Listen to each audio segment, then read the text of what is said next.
업종 공략 업앤다운 시간입니다. 하나금융투자 삼성동금융센터 윤여민 팀장입니다. 팀장님, 안녕하세요. 네, 안녕하십니까. 반갑습니다. 자, 먼저 오늘장 상승이 기대되는 업종 화면으로 만나보시죠. 오늘장 상승 예상 업종, 내년 수요 회복 기대, 철강 업종입니다.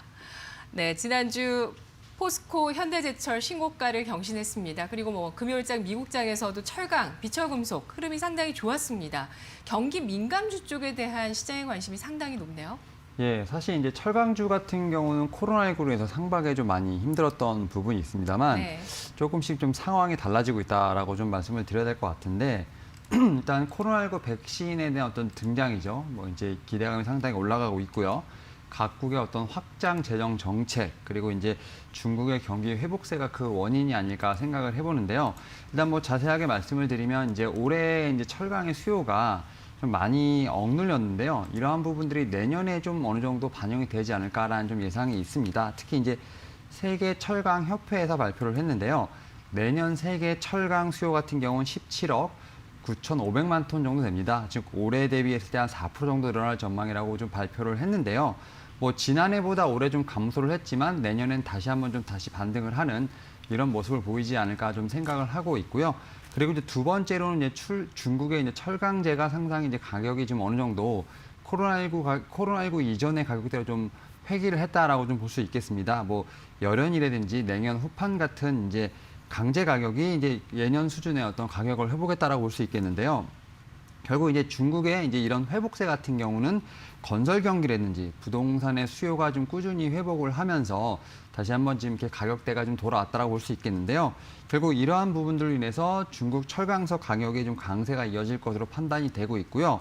특히 여기에 이제 호주의 철강석 가격까지도 이제 같이 높은 수준을 좀 유지를 하면서 이러한 부분들이 분명 우리나라 철강 업체에는 좋은 어떤 매출에 힘이 될 것이라 판단을 하고 있습니다. 그래서 앵커님께서 말씀하신 것처럼 지난주에 이제 포스코뿐만 아니라 현대제철 같은 이제 철강 종목들이 상당히 좋은 모습을 좀 보여줬는데요. 이러한 부분들로 인해서 이제 내년까지도 실적이 되게 좋을 것이다라는 분명히 이제 전망들이 많이 나오고 있습니다. 특히 이제 포스코 같은 경우는 내년에 영업이익 컨센서스가 이제 올해 전망치보다 50% 정도 증가한 이런 컨센서스가 나오고 있다라고 좀 볼 수 있겠는데요. 물론 이제 리스크는 있습니다. 일단 미국과 이제 유럽이 다시 한번 코로나19로 좀 빠르게 좀 확산이 되면서 다시 한번 철강 수요가 좀 어느 정도 가라앉지 않을까라는 좀 우려도 있고요. 그리고 이제 환경 규제가 좀 어떻게 보면 큰 리스크라고 작용할 것으로 보이고 있는데 일단 네.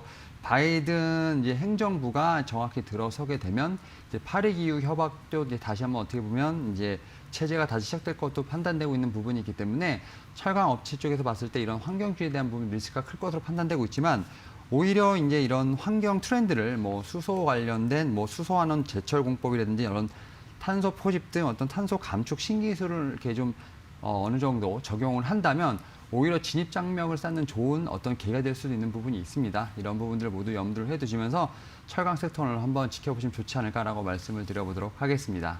네. 철강, 일단 내년에 억눌렸던 철강 수요가 반등할 수 있다는 점 가장 주목을 하고 있습니다. 여기에 호주의 철광석 가격도 높은 수준을 유지하고 있다고 하고요. 중국의 조강 생산량 역대 최고치를 경신하고 있는 모습 확인해봤습니다. 상승 예상 업종 철강 알아봤고요. 이어서 하락으로 예상되고 있는 업종 화면으로 확인하시죠.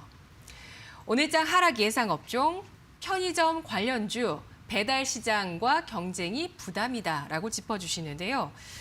편의점주의 업황과 실적에 대해서 좀 하강할 거라고 예상하시는 건가요? 예, 그러니까 유통주 중에서 사실 이제 온라인 쪽은 좀 상당히 좀 많이 결제라든지 이런 부분이 많이 늘어났는데 네. 사실 오프라인은 사실 좀 많이 힘들지 않을까라는 좀 예상을 하고 있는 게 일단 이제 1인 가구가 늘면서 사실 이제 편의점 관련된 어떤 업황이 상당히 좋았었습니다. 연초까지만 해도 상당히 급성장을 하면서 편의점의 어떤 상승세가 돋보였는데요. 하지만 이제 코로나19를 계기로 좀 어떤 산업이 좀 많이 변경이 됐다라고 좀 볼 수 있을 것 같습니다. 이제 집콕이라든지 어떤 배달 문화가 좀 많이 늘어나면서 어떻게 보면 이제 사 먹는 것보다는 이제 배달 음식에 대한 수요가 상당히 늘어나고 있다라고 볼 수 있겠는데요. 사실 이제 편의점 산업 같은 경우는 1인이라든지 2인 가구가 늘면서 가정 간편식 수요가 좀 늘어나면서 편의점 사업이 좀 어느 정도 성장을 했었는데요. 지금 상황이 완전히 달라졌죠. 이에 따라서 이제 어떤 산업의 구조가 좀 계속 바뀌고 있다고 볼 수 있겠는데요. 올 이제 9월까지 봤을 때 편의점 거래 같은 경우는 이제 전년 동기 대비했을 때 한 3% 정도 상승한 것에 그쳤지만 이제 이제 음식 배달 거래 같은 경우는 작년 대비해서 78% 이상 성장한 것으로 좀 보이고 있습니다. 이제 금액으로 보게 되면 이제 배달 거래 이제 거래 규모 같은 경우는 12조 정도가 되는데요. 일단 편의점 같은 경우 아직까지 좀 금액이 큽니다. 한 20조 정도가 되는데 지금 이렇게 어떤 배달 음식의 성장이 상당히 빠르게 된다 보면 내년 같은 경우에는 성장률이 좀 많이 급하게 계속 올라오면서 어떤 산업의 어떤 규모가 좀 따라잡히지 않을까라는 생각을 하고 있습니다. 그리고 이제 코로나19의 어떤 사회적 거래도기가 계속해서 격상되고 있는 부분이 좀 편의점 산업에 대해 상당히 좀 위협이 되지 않을까라는 생각을 하고 있는 부분이 있는데요. 여기에 이제 기존의 어떤 점퍼들 같은 경우는 좀 의미 있는 반등도 힘들다라는 분석이 나오고 있는 상황입니다. 특히 이제 최근에 편의점의 어떤 이제 출점 속도가 상당히 빨라지고 있기 때문에 점포 간의 간접 효과가 좀 나타날 수 있는 부분들이 분명히 있고요. 배달이라든지 뭐 퀵 서비스, 그다음 뭐 이커머스 같은 이런 좀 대체적인 산업들이 상당히 부상을 하고 있는 부분이 있기 때문에 기존 편의점 사업에 상당히 위험이 되지 않을까라는 생각을 하고 있는 상황입니다. 근데 하지만 이제 이런 현상이 한국뿐만 있는 게 아니고요. 글로벌적으로 좀 그렇다라고 볼 수 있겠는데요. 사실 이제 2017년 1월에 좀 나왔죠. 뭐 세븐앤아이 홀딩스라든지 뭐 패밀리마트, 그다음에 이제 로선 같은 이제 글로벌 편의점 정보 같은 경우도 현재 좀 주가가 좀 많이 지지분야다라고 할 수 있는데요. 이런 산업의 현황을 좀 어떻게 보면 반영하지 않나 생각이 들고 있습니다. 이에 따라서 우리나라에서 지금 편의점 관련된 대표적인 종목들 같은 경우는 리포트들이 좀 어느 정도 보수적으로 다시 한번 좀 나오고 있는 부분이 있기 때문에 이런 부분을 좀 참조를 하시면서 오늘 편의점 섹터 한번 조정을 좀 예상을 하면서 이렇게 말씀을 드려보도록 하겠습니다. 네. 편의점 관련주 현재 또 내수시장 내 업황에서 배달 쪽의 급성장에 따른 상대적인 또 피해가 예상되는 쪽으로 짚어주셨고요. 편의점 점포 증가율 같은 추이도 최근에는 저조하다는 점 화면을 통해서 그림 확인해봤습니다. 그렇다면 마지막으로 오늘 장의 핵심 공략주 어떤 종목 있을지 확인해 볼까요? 일단 철강 쪽에서 가지고 왔고요. 현대제철을 다시 가지고 왔습니다. 일단 뭐 어제가 금요일에 좀 상당히 좋은 모습을 좀 보여주긴 했습니다만 아직까지는 올라갈 좀 여파가 룸이 더 있다라고 좀 말씀을 드릴 수 있을 것 같고요. 일단 뭐 실적적인 측면에서 봤을 때 상당히 좀 호실적이 예상이 된다라고 말씀을 드릴 수 있을 것 같습니다. 특히 이제 4분기 같은 경우는 이제 연결 기준으로 했을 때 매출이 한 4조 7천 정도 되고요. 영업이익 같은 경우는 947억 원 정도가 예상이 되고 있습니다. 근데 전년 대비했을 때 매출액 같은 경우는 한 0.8% 정도밖에 증가하지 않지만 영업이익 같은 경우 흑자 전환이 예상이 된다라고 볼 수 있겠는데요.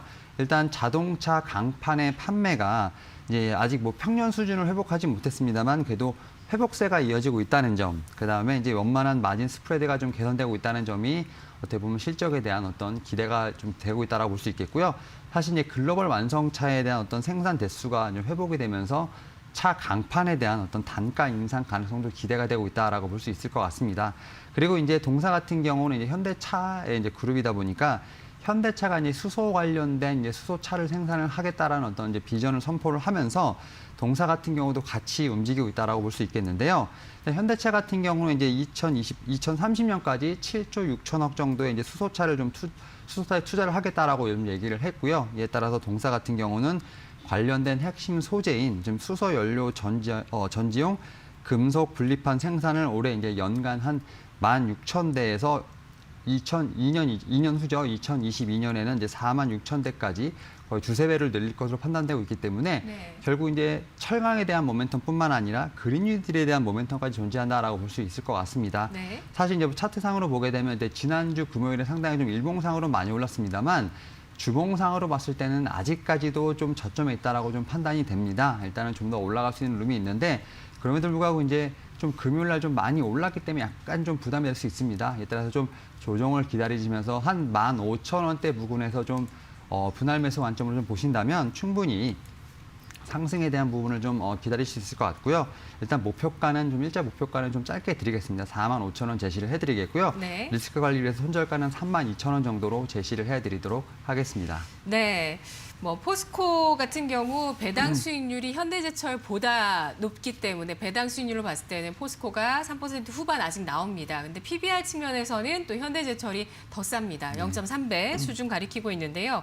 아까 뭐 환경 문제가 철강주에 있어서 부담 요인이라고 짚어주셨잖아요. 주말 사이 나온 소식을 보니까 미국 상무부가 2017년 12월부터 18년 11월까지 수입한 한국산 송유관에 대해서 최대 또 15% 반덤핑 관세를 부과하기로 결정했는데 이건 오늘장에 미치는 영향이 없을까요? 매수 기회일까요? 일단 오히려 말씀하신 것처럼 네. 그렇게 좀 기사가 나오면 좀 악재라고 볼 수 있겠는데 네네. 오히려 지금 이제 모든 업황이 봤을 때는 실적이 내년에 좀 좋을 것이라는 좀 부분이 분명히 있습니다. 그래서 말씀하신 것처럼 오히려 이런 기회에 좀 조정 시 좀 매수의 관점으로 보시면 좋지 않을까 판단을 하고 있는 게 일단 뭐 포스코뿐만 아니라 현대제철 같은 어떤 좀 큰 기업들 같은 경우는 제가 앞서 말씀드린 것처럼 이런 공법의 좀 유연화를 통해서 오히려 진입 장벽을 만들 수 있는 좋은 어떤 기회가 될 수 있을 것으로 판단하고 있습니다. 네, 알겠습니다. 오늘장 내년 수요가 회복될 것으로 기대되고 있는 철강주 상승 예상되고 있습니다. 편의점 관련주는 배달 음식 산업의 성장에 밀려서 하락이 예상되고 있는데요. 오늘장의 핵심 공략주, 자동차 간판의 단가 인상 가능성과 또 수소차에 사용되는 금속 분리판의 생산 확대가 기대되고 있는 현대제철에 대해서 투자 전략 세워봤습니다. 아울러 저희가 전해드리는 투자 정보 잘 활용해 보시고요. 투자에 대한 결과, 그 판단은 시청자 여러분의 몫이라는 점을 다시 한번 강조해 드리겠습니다. 팀장님, 오늘 분석 잘 들었습니다. 네, 감사합니다. 고맙습니다.